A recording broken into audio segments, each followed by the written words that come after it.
3h40 du matin, 12 mai 1943, 200 mètres sous la surface de l'Atlantique Nord.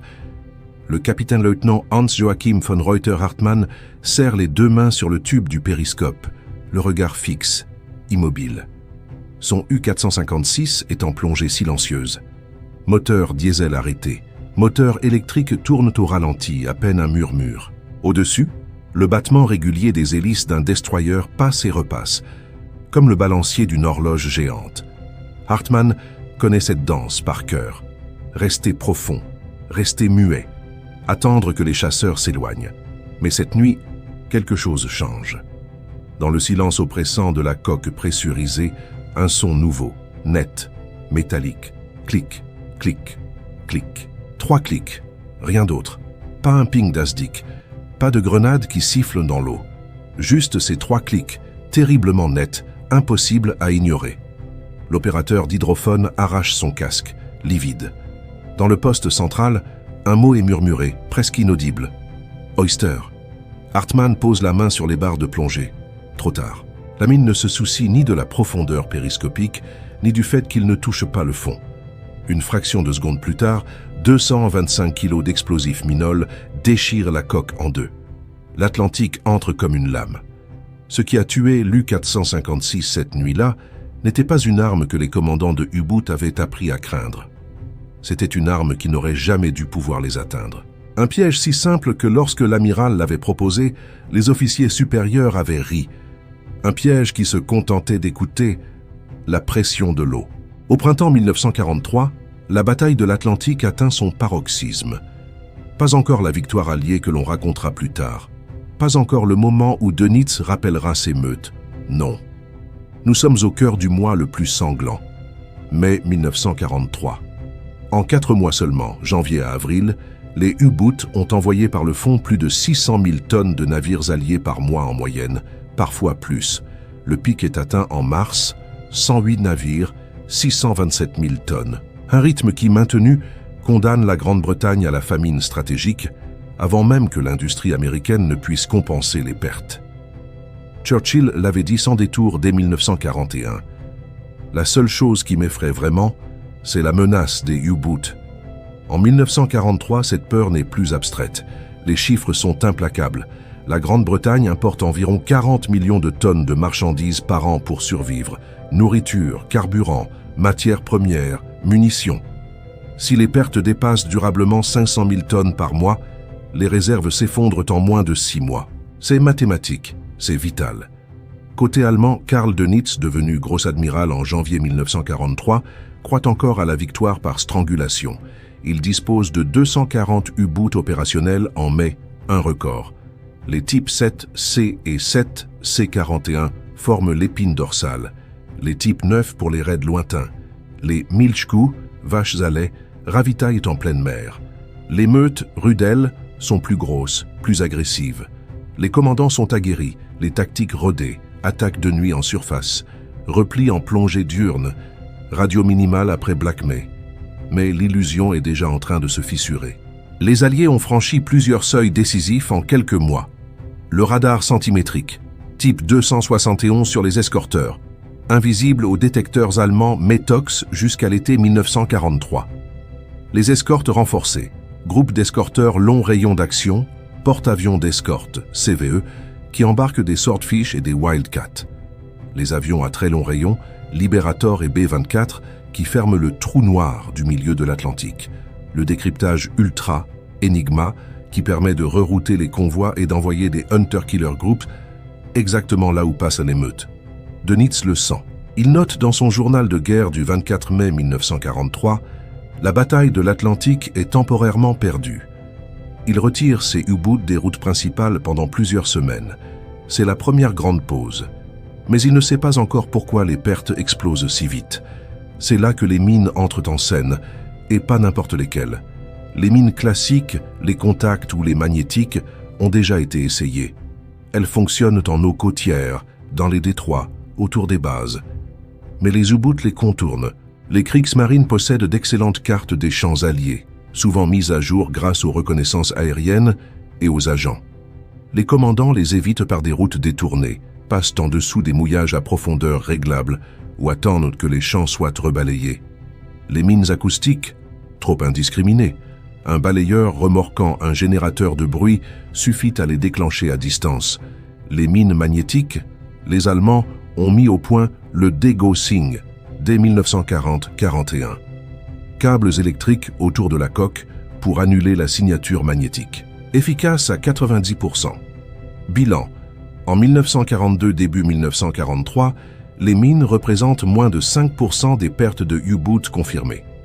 La quasi-totalité vient encore des grenades, des Hedgehog, des avions, des collisions accidentelles.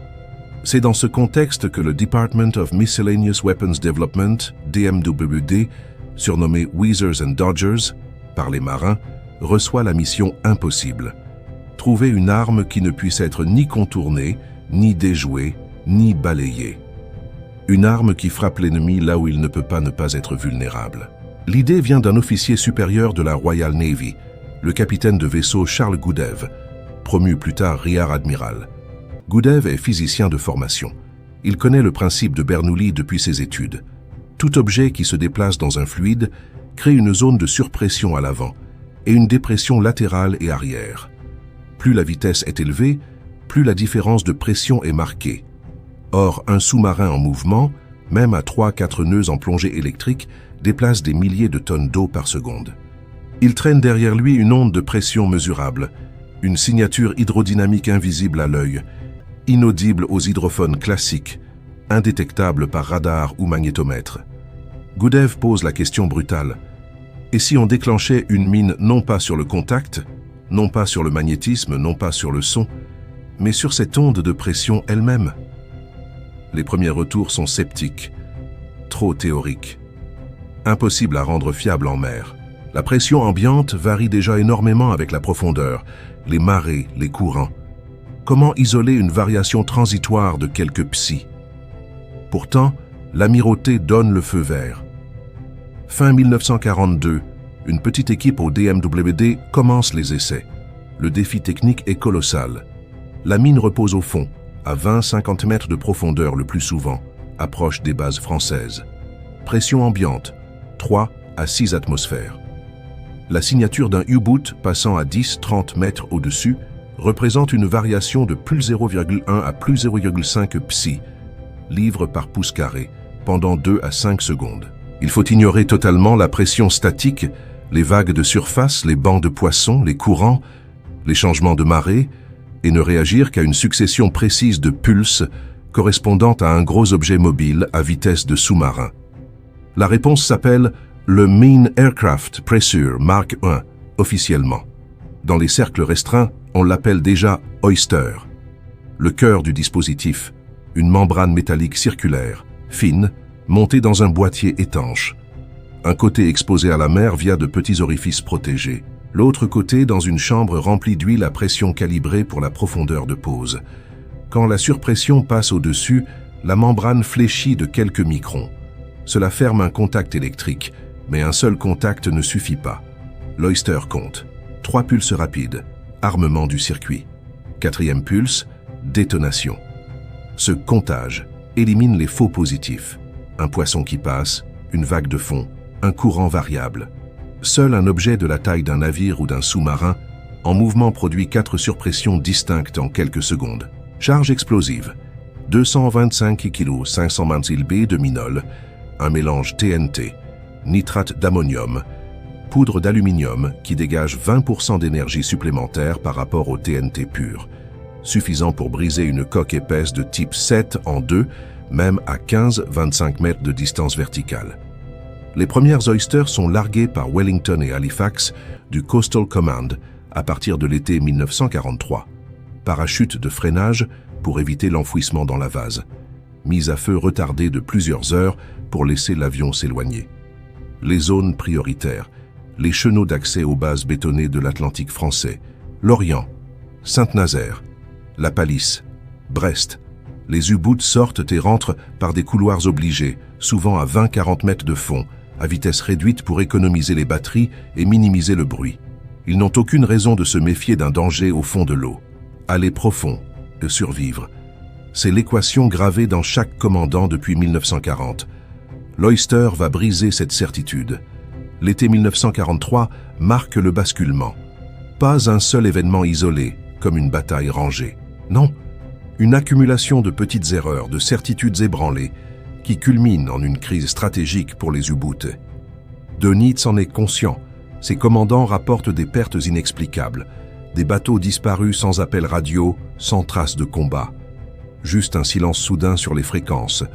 U-456, coulé le 12 mai au large de l'Irlande. U-954, disparu en juin près de Saint-Nazaire. U-641, survivant repêché en janvier 1944, qui parle d'une explosion à profondeur périscopique, loin du fond, sans contact avec quoi que ce soit. Les premiers rapports sont confus. Les commandants survivants évoquent des bourgs et mines volantes ou des grenades intelligentes. Mais les interrogatoires post-guerre des prisonniers allemands, capturés lors de raids sur les bases, révèlent la vérité, une peur viscérale d'un ennemi invisible. L'erreur fatale des Allemands, sous-estimer la simplicité. Depuis 1939, la Kriegsmarine excelle dans la technologie complexe, torpilles acoustiques, Zaunkönig, Schnorchel, pour plonger en rechargeant les batteries, revêtements anti-radar sur les coques. Ils anticipent des armes alliées à leur mesure, radars plus fins, ASDIC améliorés, peut-être des sous-marins chasseurs, mais une mine qui se déclenche sur la pression, c'est trop basique, trop passif. Ça ressemble à une blague d'ingénieur. Pourtant, c'est précisément cette simplicité qui rend l'Oyster imparable. Revenons à la conception. Goudev et son équipe testent les prototypes dans les eaux calmes de la Clyde, en Écosse, dès mars 1943. Des barges lestées simulent des sous-marins. Tractées à 4 nœuds, elles passent au-dessus de mines expérimentales posées au fond. Les premiers échecs sont légion. Membranes qui fléchissent trop sous la pression ambiante, contact électrique corrodé par l'eau salée, comptage qui déclenche sur des vagues de marée. Mais les itérations s'enchaînent. La membrane est affinée à 0,5 mm d'épaisseur, en alliage résistant à la corrosion. La chambre de référence est pressurisée avec précision lors de l'assemblage. Une calibration manuelle effectuée en usine par des ouvrières qualifiées, formées en urgence dans les ateliers de Birmingham. Le circuit électrique est minimaliste. Une batterie au plomb, des interrupteurs à mercure pour résister aux vibrations, un temporisateur mécanique qui reçait le comptage après 10 secondes sans pulse. Fin avril, les tests en mer réelle confirment. Détection fiable à 20 mètres de distance verticale pour un objet de 40 mètres de long à 3-6 nœuds. Exactement le profil d'un type 7 en transit côtier. La production explose. De 500 unités en mai à 5000 par mois en septembre. Les usines de Sheffield recyclent des chaînes de montage de grenades pour les boîtiers. Glasgow fournit les explosifs Minol, mélangés dans des cuves sécurisées, loin des villes pour éviter les bombardements. Coût par mine, environ 150 livres sterling, un dixième d'une torpille allemande. Rentabilité immédiate. Le déploiement est méthodique. Opération Gardening, le nom de code poétique pour les largages de mines. Les Bomber Command détournent 10% de leur sortie nocturne des villes allemandes vers les côtes françaises. Wellington Mika 3, chargé de 4-6 Oyster par appareil, vole bas à 151 mètres d'altitude pour une précision maximale. Parachute en soie déployé à l'impact pour un atterrissage doux sur le fond vaseux. Les champs sont posés en grille calculée, pas aléatoires. Basés sur les décryptages ultra, les routes des U-boots sont connues à l'avance, grâce au message Enigma intercepté à Bletchley Park. Un champ typique, 200 mines sur 5 km/h, couvrant un chenal de 2 km de large. Zone létale par mine, rayon de 30 mètres pour une détonation optimale. Probabilité de passage fatal, 70% pour un U-boot traversant sans le savoir. La première erreur allemande, l'arrogance cartographique. Les Kriegsmarine croient leurs cartes infaillibles. Elles marquent les champs de mines alliés connus depuis 1940-42. Mouillage contact en Manche, magnétiques au large de Liverpool. Mais les Oysters sont posés dynamiquement, renouvelés toutes les 4-6 semaines pour contrer les balayages. Les Allemands ne les détectent pas. Aucune bouée, aucune câble visible, juste des cylindres inertes au fond, invisibles aux sonars actifs. Deuxième erreur, la routine opérationnelle. Les commandants insistent sur les transits submergés en zone côtière pour éviter les patrouilles aériennes. Vitesse: 4 nœuds pour économiser les batteries. Profondeur: 20-30 mètres pour rester sous les vagues de surface. C'est le scénario parfait pour l'Oyster. À cette vitesse, la signature de pression est nette, prolongée. Le comptage s'enclenche sans faille. Prenons l'U-845, coulé en novembre 1943 près de Brest. Commandant: capitaine-lieutenant Werner Weber, vétéran de 5 patrouilles, 12 navires coulés à son actif. Il rentre de mission, batterie à 60%, mer calme, route standard, chenal ouest, évitant les champs connus. À 02h15, passage au-dessus d'un champ frais, posé 48 heures plus tôt par un Halifax. Clic. Premier pulse. Weber entend rien. Son hydrophone capte seulement le ronronnement distant des moteurs électriques.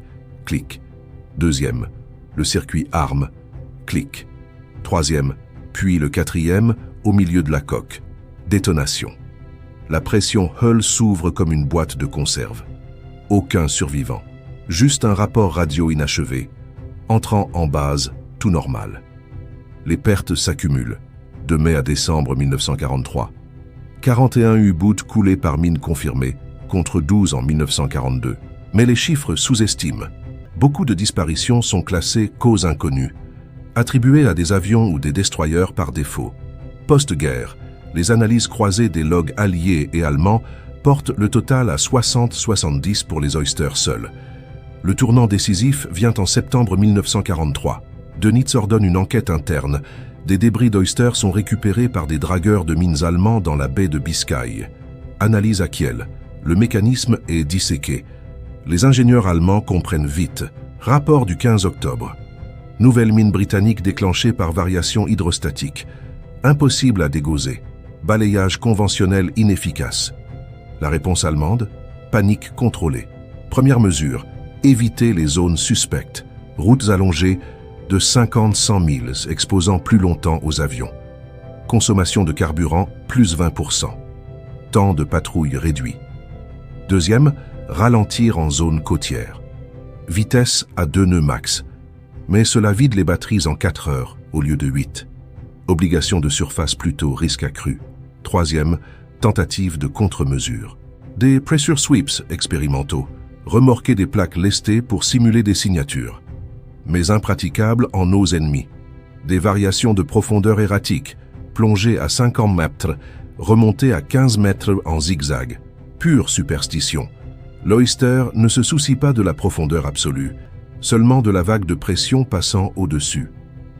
Fin 1943, Dönitz restreint les opérations. Plus de meutes en Atlantique Nord avant l'hiver. Les U-boots se replient sur les Caraïbes. L'océan Indien, zone plus lointaine, moins rentable. Le tonnage coulé chute, de 437 000 tonnes en mars à 142 000 en décembre. L'erreur fatale n'est pas technique, elle est humaine. Les commandants, formés à la guerre offensive, refusent d'admettre que la mer elle-même est devenue traître. Ils persistent dans les routines qui les tuent. Goudev, de son côté, reçoit la OBE en 1944 pour service rendu à la Navy. Modeste récompense pour une arme qui sauve des millions de tonnes de fret. Mais le vrai tournant? La peur. Dans les journaux de bord saisis, des entrées récurrentes. Soupçons de mines pressurisées, éviter fond 40 mètres. Équipage nerveux, bruits imaginaires. La confiance s'effrite. Un U-boot immobile et vulnérable. Un U-boot rapide et bruyant. L'Oyster force le dilemme insoluble. En janvier 1944, un incident symbolique, U-641, explose près de la Pallice. Survivants, 5 hommes, repêchés par un chalutier français. Interrogés par les Alliés après le débarquement, ils décrivent un clic métallique, puis le monde s'effondre. Preuve vivante que l'illusion de sécurité en profondeur est brisée. Ce mois-là, les pertes par mine atteignent 15% du total. Combinées aux autres armes, c'est la fin des meutes efficaces. Dönitz le sait. Il note le 31 mai 1944, « Les nouvelles mines changent tout. Nous devons innover ou périr. » Trop tard. Le tournant est passé. Le printemps 1944 sonne l'heure de la contre-attaque. Pas une offensive spectaculaire avec des flottes qui s'affrontent en haute mer.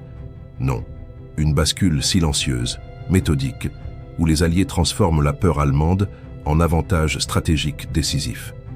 L'Oyster n'est plus une expérience, c'est une arme de masse intégrée à un arsenal global qui épuise les U-boots. Dönitz réagit tardivement. En février 1944, après l'analyse des débris d'Oyster, il ordonne la création d'un groupe d'études à Wilhelmshaven. Objectif: dupliquer la technologie ou la contrer. Les ingénieurs allemands, menés par le docteur Helmut Walter, pionnier des sous-marins à propulsion anaérobie, dissèquent le mécanisme. Ils admirent la simplicité britannique. Un comptage mécanique basique, note un rapport interne du 28 février. Pas de circuit complexe, pas d'électronique avancée. Juste une membrane et des contacts. La réplique allemande s'appelle la Druckmine LS, mine à pression type Luftwaffe spéciale. Développée en urgence, elle intègre un diaphragme similaire, mais avec un comptage plus sophistiqué, 5 pulses au lieu de 4, pour filtrer les faux positifs en eaux agitées. Charge: 300 kg d'hexogène, plus puissant que le minol. Mais les problèmes surgissent vite. Production limitée. Seulement 8000 unités entre mars 1944 et avril 1945, contre 60 000 Oyster britanniques. Les usines de Kiel et de Hambourg sont bombardées sans relâche par les Lancaster. Les matériaux manquent, membranes en alliage de qualité inférieure, sensibles à la corrosion. Tests en Baltique montrent un taux de défaillance de 15%, diaphragme qui colle sous pression ambiante.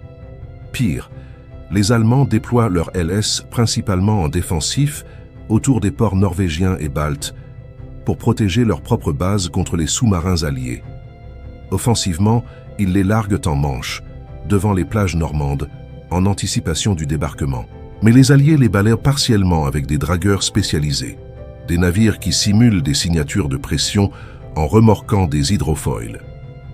Résultat, les LS coulent 7 sous-marins alliés, britanniques et américains, en 1944 contre des dizaines d'U-boots par Oyster. La bascule est asymétrique. Côté allié, la contre-attaque s'organise autour de l'intégration. L'Oyster n'est pas isolée.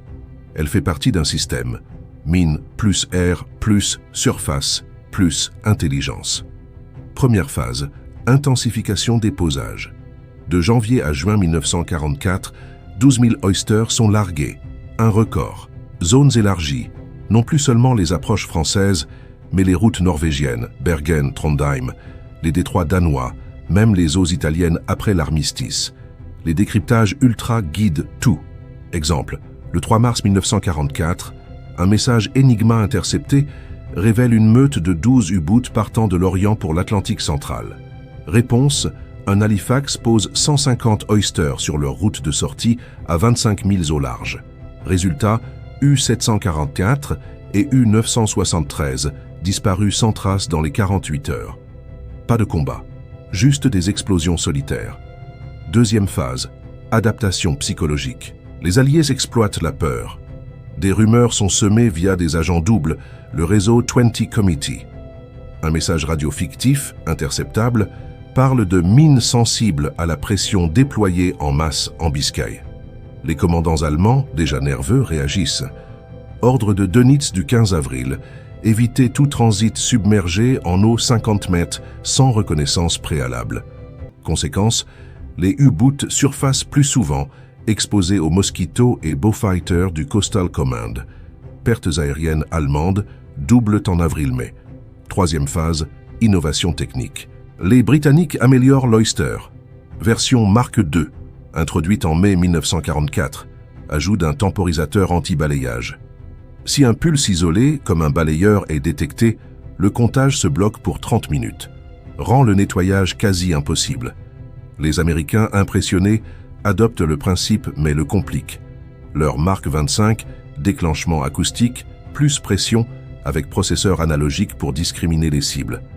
Plus cher, 500 $ par unité, plus fiable en eau profonde, mais moins produit. 20 000 unités totales. Déployés dans le Pacifique contre les sous-marins japonais, avec succès modéré, les Japonais n'ont pas la flotte sous-marine allemande. La bascule historique culmine avec le débarquement. Juin 1944. Overlord. Dönitz lance ses U-boots restants, une centaine, contre les flottes alliées en Manche. Mais les Oyster ont miné les approches, champ dense de 500 mines par zone, de Cherbourg à Le Havre. Les schnorchels, tubes d'air pour recharger en immersion, aident, mais pas contre la pression. U-984 explose le 7 juin près d'Utah Beach.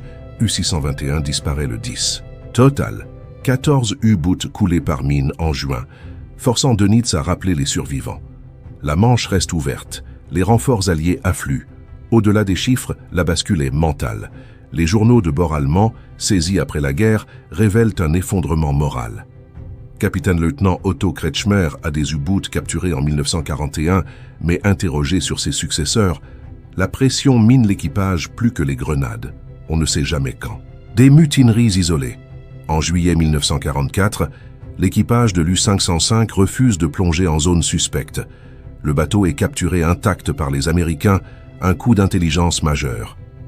Dönitz tente une dernière contre-attaque technologique.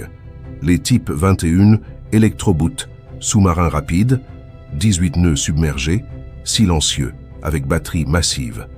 Théoriquement, leur vitesse réduit la signature de pression, pulse trop rapide pour le comptage Oyster. Mais production chaotique, seulement 118 construits, 4 opérationnels en mai 1945. Trop peu, trop tard. Juad 511, le premier en patrouille, coule un destroyer britannique le 30 avril 1945, mais évite les zones minées. La guerre finit avant qu'il ne change la donne. Les Alliés, eux, intègrent l'Oyster à la guerre froide naissante.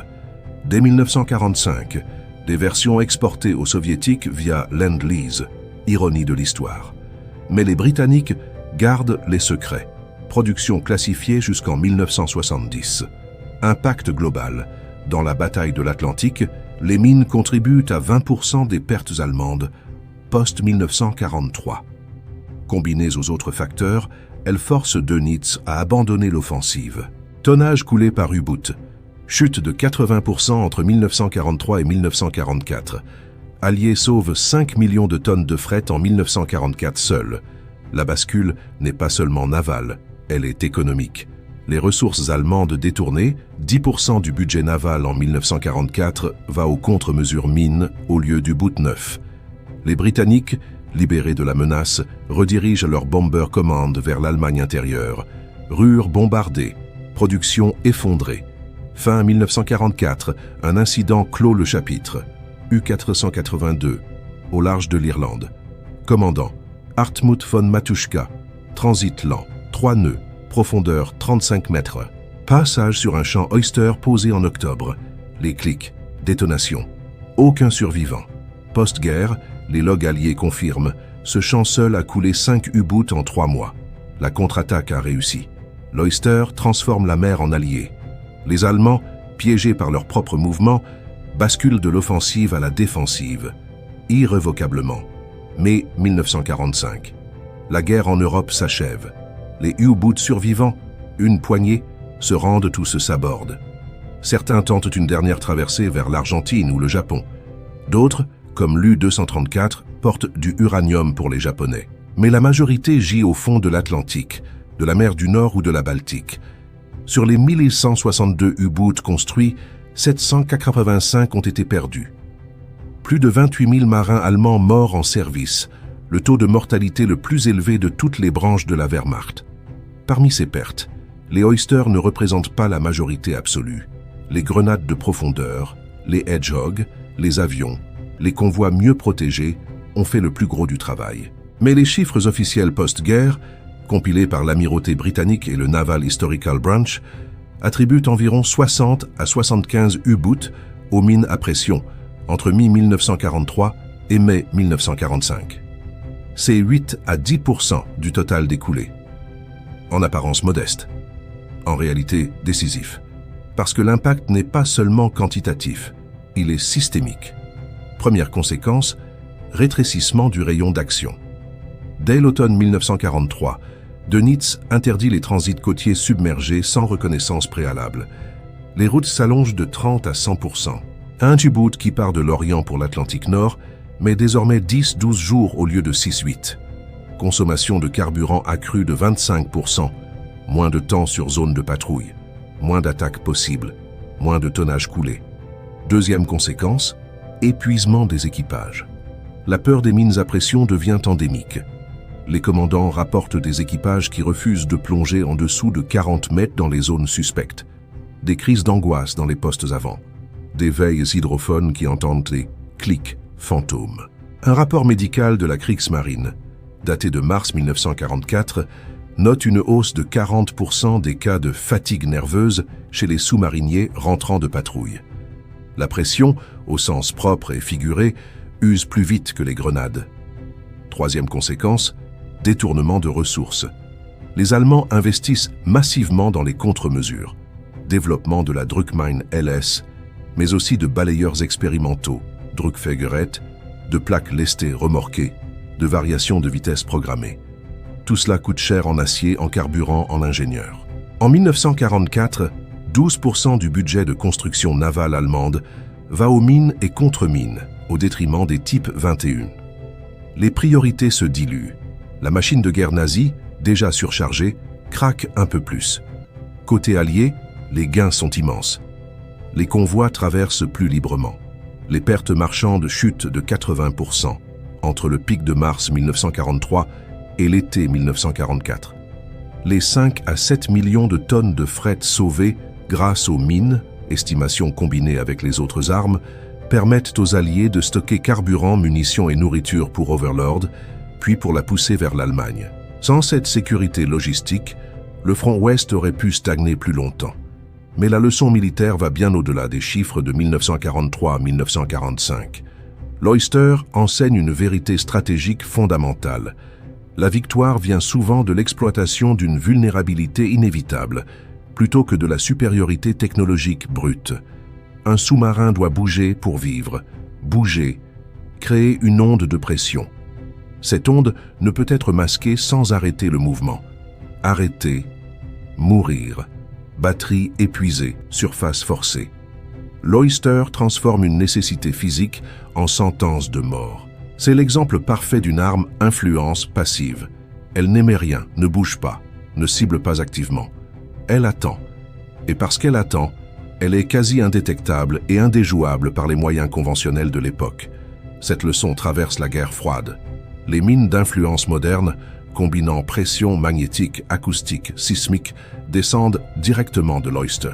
Les États-Unis développent la série Captor, Enclosed Acoustic Pressure Torpedo, dans les années 1970. L'URSS déploie les MDM-1 et MDM-2 avec capteurs de pression ultra sensibles. Aujourd'hui, les mines russes PMK-2 ou chinoises EM-52 intègrent des processeurs numériques qui analysent des signatures multispectrales. Mais le principe reste le même. Exploiter la physique inaltérable du déplacement dans l'eau. Leuster montre aussi l'importance de la surprise conceptuelle. Les Allemands étaient technologiquement avancés. Torpilles acoustiques, schnorchels, radars passifs. Ils n'ont pas anticipé une arme qui revenait aux bases de la mécanique des fluides. Leçon pour les stratèges. La vraie innovation n'est pas toujours dans la complexité. Parfois, c'est dans le retour à une évidence oubliée, enfin une leçon humaine. La guerre sous-marine est une guerre de nerfs autant que de machines.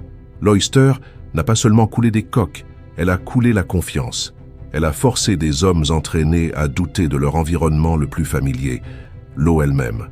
Dans les musées aujourd'hui, Imperial War Museum, Royal Navy Submarine Museum à Gosport, on peut voir des oysters désactivés, des cylindres ternes, rouillés, anodins. Difficile d'imaginer qu'un objet si petit ait pu peser si lourd sur des milliers d'hommes. Pourtant, c'est exactement cela. Une mine de 650 kg, larguée d'un avion à 150 mètres d'altitude, posée sur le fond vaseux, attendant dans le noir. Pas de radar, pas de sonar actif, pas d'opérateur, juste une membrane qui fléchit 4 fois et la mer qui entre. Dans une guerre de géants industriels, de radars, d'ultra, de bombes atomiques naissantes, Leuster rappelle que parfois, le plus mortel n'est pas le plus bruyant, le plus complexe, le plus cher. C'est le plus simple, le plus patient, le plus inévitable. Parce que vous ne pouvez pas vous déplacer dans l'eau sans créer de pression. Et si la pression peut être mesurée, la pression peut tuer. Un clic, puis un autre, puis un troisième. Et le quatrième scelle le destin. Simple, silencieux, absolument fatal.